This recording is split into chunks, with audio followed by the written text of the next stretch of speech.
Well, this is the beginning of the second segment concerning the Marilyns and the relative hills of Britain book. So here's the author, Alan Dawson. We've done one part with him.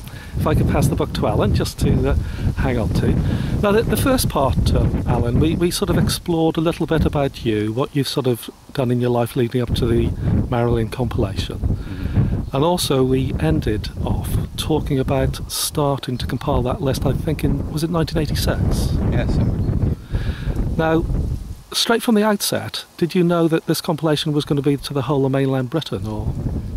Well, that was the idea, to have a look at, there's an obvious key to this information, which is the set of Ordnance Survey maps, 204 of them, if I remember rightly. So I knew the size of the task, so I thought, well, if I looked at a few of these maps, I can get an idea of how long it takes and how feasible it is to do a map or two, and then I know how many maps there are, so that will show me whether it's a feasible task or not. So fairly predictably, I started off with sheet 1, which is north of Shetland, and quickly followed by 2, 3, 4, 5, 6 and 7. And these are actually very, very easy areas to work out the Marilyns from, because they're islands, there's not much land on them, there's a lot to see. So it seemed to be working very well. But even so, I messed it up because I included Conigal Hill, which subsequently turned out to be not qualified to become a relative hill, and it's got in the book there, so it's the only major error of that kind. There are others of hills have changed status due to the marginal nature, but this was a genuine misreading the map error. What about the maps themselves, Alan? Did you have all of them beforehand, or? I hardly had any, because I hadn't done that much hill walking, so I had the map of Snowdonia, a few others, but I never had a collection of the old 1-inch maps like a lot of people did. So the metric maps are only just becoming available. In fact, they were quite new, and in fact not all the metric line radio maps were available, so I had to work from some of the semi-metric ones, which are really frustrating to work from. So they had 15.5 metre contour intervals, and it was a mixture of metre and feet, and they were a nuisance, but some of the metric ones just weren't available. So was it a process of each time you wanted to then look at a different map, go out and buy it, or were you going down to a public library for access? No, well, I was working at Liverpool University at the time, so I had access to the map library there, so that was where I did all my early research. I mean, I did buy a few, but that was the place, and that was a brilliant place to go. I could just go there in my lunchtime or after work, or maybe even weekends at times. I don't remember going in much at weekends, but I probably did.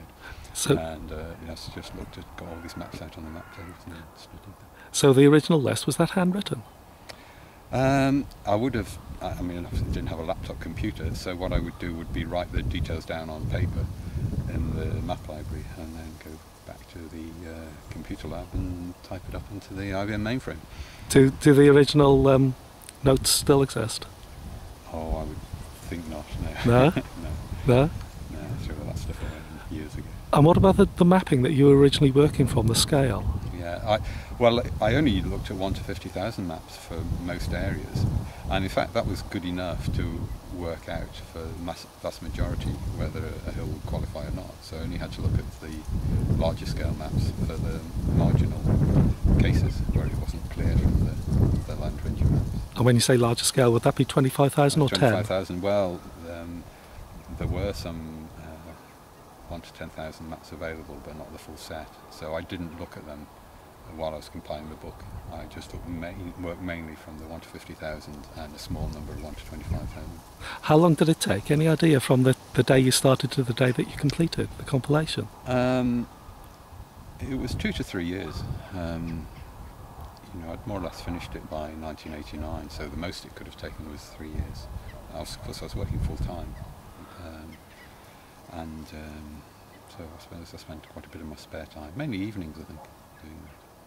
And weekends as well, or? At home, yes. I don't remember going in specially to the university at weekends. So, because what I did once I'd worked out the list for a few maps, I sent off some examples to 3 publishers to see whether they'd be interested, and also because I had to write some introductory text for that, and that was far more difficult than working out the list of hills really, because it's more creative I suppose, books, and I'd never done anything like that before. So I had to write an explanation of them and an illustration of the structure of the book and what the different chapters would be to find out whether the publisher would be interested. Who were the three publishers, Alan? I sent them off to Constable, Hodder & Stoughton. I think Constable published the Poucher books. Hodder & Stoughton published the guidebooks by Terry Marsh, I think, which I had, and Cicerone Press, who eventually became the publisher. The other two expressed some sort of interest, but it was Cicerone who followed it through. Now, when you were compiling the list, did you have any inkling how many hills would be the final total as you were progressing through? Complete unknown. I didn't know whether it'd be 500, 5,000 or more. And of course, in your introductory notes to the relative hills of Britain, you do mention that you chose 150 metres because it's basically the nearest whole numbered metric, numbered to the imperial height of 500 foot. Yes, that's right. Now, 500 foot is, as you state in the introduction, it's the criteria used for Corbett's list into Scottish hills, isn't it? Mm-hmm. Were you ever tempted in using any other form of relative height or not? No, I can't say that I was, because the Corbett seemed to me a satisfying list, and I recognised, of course, that they would form part of the larger list. So that was already established, not as popular as it is now. So, whereas there wasn't any established list with, certainly not for covering Scotland, and certainly not the whole of Britain, for any other drop. So I thought it would be better to build on what was already there. And there's also this sense that it was sufficient, made hills sufficiently separate to be a valid measurement. Didn't want to be too much greater to miss out hills, didn't want to make it too much less to make the task unmanageable. So it felt right as well, but it's also a question of building on what was there. Were you ever tempted to just take the metric equivalent of 500 foot, the 152.4 metres, or not? No, it would have been a nightmare. I had to work that out from the maps. that 0.4 of a metre. Yeah. Now, as far as the total is concerned, Alan, what was the original total once the book was? 1,542. Yeah, and what is it now at the moment? Well, as we stand here on the top of Raw Head, which is no longer one of the qualifying hills, it's down to 1,554. I say down; it went up as far as 1,556 with various additions and promotions over the intervening years, and so the current total is 1,554. Now, of course, it's part of the joy of a hill list that many, when they have set criteria, they do evolve, don't they, through more accurate surveying techniques or updates on mapping. But you've done a lot with the Marilyns since the publication, haven't you? Because there's now a subset or sub-Marilyn list. Now, was that added later?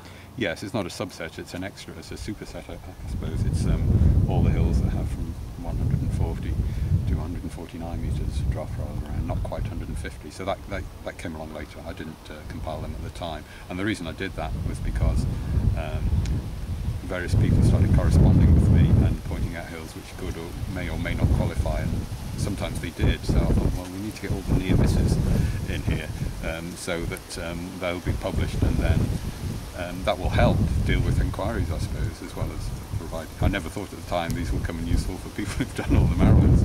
It's more just to show all those that nearly made it.